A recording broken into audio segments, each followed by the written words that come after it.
ఓ కలప వ్యాపారి దగ్గరికి బలిష్ఠుడైన ఒక వ్యక్తి వచ్చి ఒక ఉద్యోగం ఇమ్మని అడిగితే సరేనన్నాడు ఆ కలప వ్యాపారి.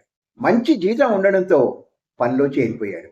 వ్యాపారి అతనికి ఓ గొడ్డలిచ్చి చెట్లు నరకాల్సిన చోటు చూపించాడు.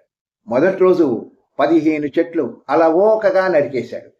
కలప వ్యాపారి శబాష్ అని మెచ్చుకున్నాడు. వ్యాపారి మాటలకు ఉప్పొంగిపోయి మరుసటి రోజు ఇంకా కష్టపడి నరికాడు.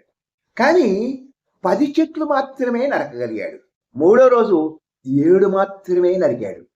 నా బలం తగ్గిపోతోంది అని బాధపడుతూ ఎందుకు ఈ విధంగా జరుగుతుందో అర్థం కావడం లేదు అని కలప వ్యాపారితో అన్నాడు. చివరిసారిగా నీ గొడ్డల్ని ఎప్పుడు పదును పెట్టావు అని కలప వ్యాపారి అడిగాడు. పదును పెట్టడమా? నాకు చెట్లు నరకడానికే సమయం సరిపోవడం లేదు. రోజంతా కొట్టడంతోటే సరిపోతోంది. నిజమే, మనం కూడా మన నైపుణ్యాలను పదును పెట్టం, సానపెట్టం. మనం నేర్చుకున్నదే చాలనుకుంటాం.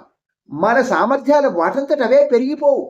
విజేతలుగా ఎదగాలంటే ఈ పోటీ ప్రపంచంలో నిరంతరం నైపుణ్యాలను పదును పెట్టుకుంటూ పోవాలి. Good luck.